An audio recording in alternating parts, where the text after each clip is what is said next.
What's up, it's Nick Monty. In this video, I want to do a little deep dive on the drums for my song, Light Up Ahead. This is off the upcoming EP, and the way that I recorded these drums was via electronic drum set. And I went MIDI out on that electronic drum set into my interface, and then used those MIDI notes to trigger samples in Superior Drummer. Alright, let's give it a listen.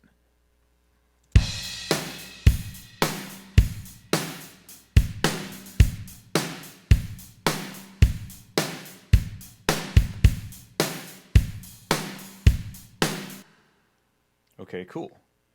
Now I want to give you a little taste of the toms, because you heard the whole kit, but now I want to give you a little taste of the toms.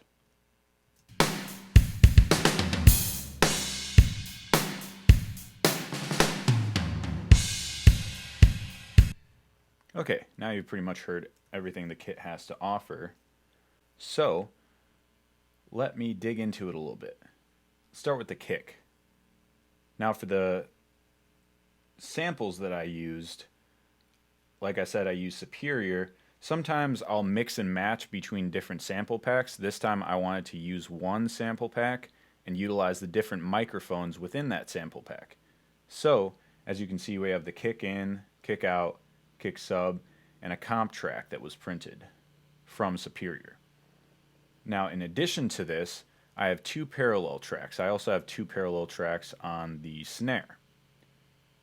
Now, the first one is just another parallel compression, and then one is what I call the smack, and I'll get into that in a second.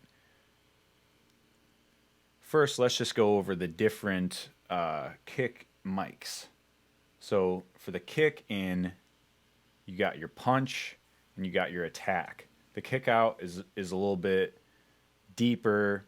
It's going to give you a little bit of weight, a little bit of length to that sound, and the sub is obviously just your sub frequencies. Comp is going to give you a little bit of smack. So let's look at the kick in. Now I want to say that if I'm recording drums and I have one microphone to put on that kick, I'm going to do a kick in, because you can always get bass response out of a kick, because that's what it is. It's bass. It's low end. But that attack really defines it in a mix. Now, if you're listening on a small speaker system or your phone or a laptop, and all you have is that low end, you're not going to really hear the kick. And that's why getting that attack is very important. So let me dive in, show you the kick in. Hold on.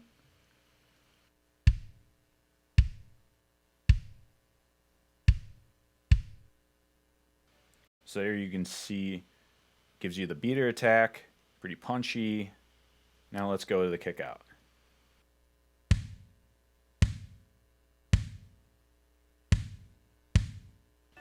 Now for this one, that does have a decent amount of attack to the out, but you can tell it's a little bit longer. You get a little bit more of the room sound.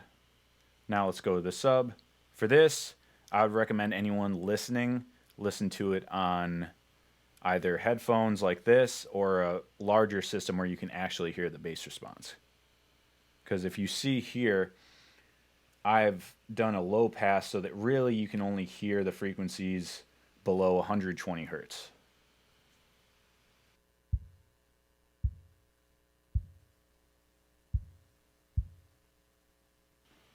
See, just low thump.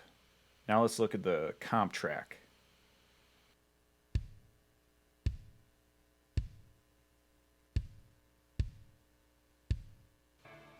Very kind of leveled out. Now let's go to the kick crush. Now I'm doing a lot of compression on this parallel compression track, so you might wonder why do I have two different compressions? This one is pushed a little bit harder, and the idea is you want to push it to the point where it doesn't really sound good on its own, but then when you blend it in, it's going to level out that kick sound more, and you're going to get more, you're going to hear it better in the mix. It's just going to make it more consistent sounding. So let's hear that on its own.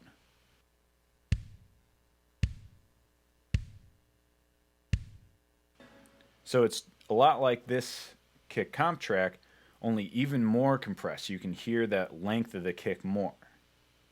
Now with the kick smack, all I do here is it's a parallel that hones in on the high frequencies. So I'm high passing all the way up to nearly 500 hertz. So you're not going to hear any weight, any sub out of it. It's just that smacky sound from the beater attack. Let's hear that on its own.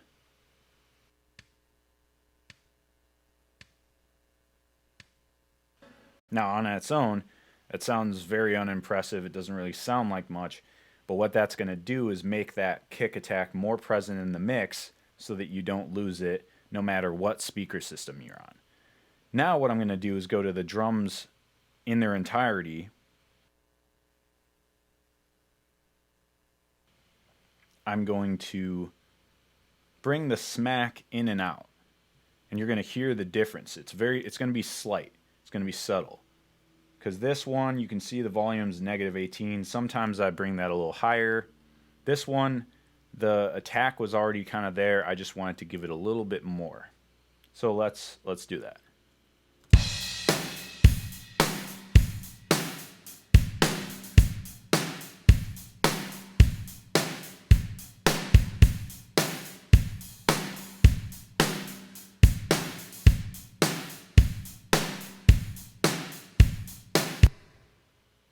Now you notice how it was very subtle, but if you could notice, that kick gets a little bit more articulation on it.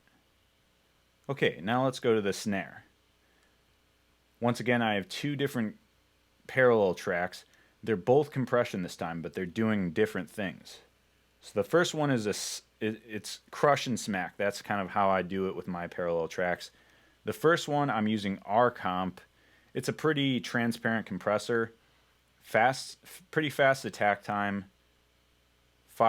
ratio of 5, and I got the threshold way down. So I'll let you watch the gain reduction here. It's a lot.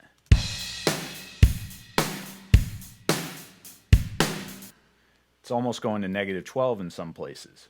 Now let's hear that on its own.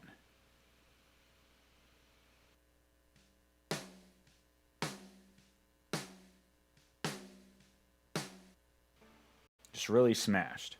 It doesn't really sound like it has a lot of attack to it because I've taken that attack and really squashed it. What that does, it brings out more length in the snare drum so you can hear it better in the mix. Now the snare smack is another compression track, but it's doing basically the opposite.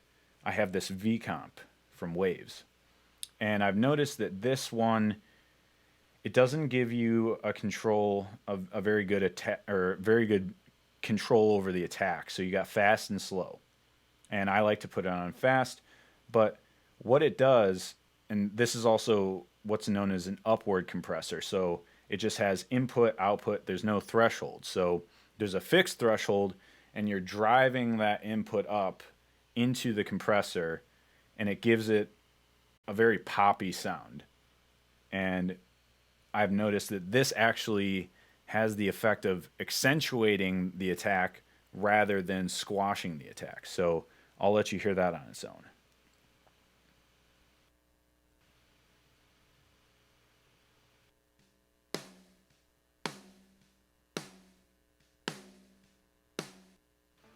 So you can hear that it's pretty smashed, but there's a little bit more aggression in that attack. And that's what I use that smack for, to add aggression to the attack. So I'm going to let you hear the drums in their entirety. And then I'm going to take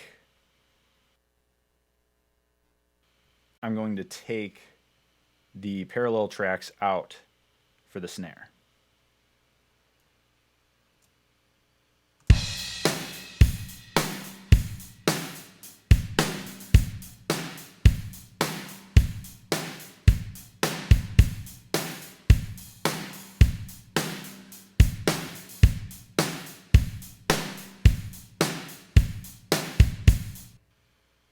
Now, the first thing you should have noticed is that when I took the parallel tracks out, it almost sounded like the snare moved farther back in the mix. It's like it's farther away from you. Whereas I put it back in and now it sounds like it's right in your face.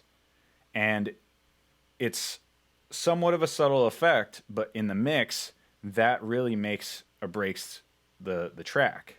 Really makes it so that you can hear everything that's going on, even in the most dense parts of the mix. So, toms, I actually have a similar thing. There's a tom crush here, and I'm using V comp because it gives me the same thing. It gives my toms a little bit more aggression. So, there you have it. There's some of my parallel tricks. Now, these tricks have been used for years. They're nothing new, but I thought I'd shine a little light on how I do it because everyone does parallel tracks a little bit differently.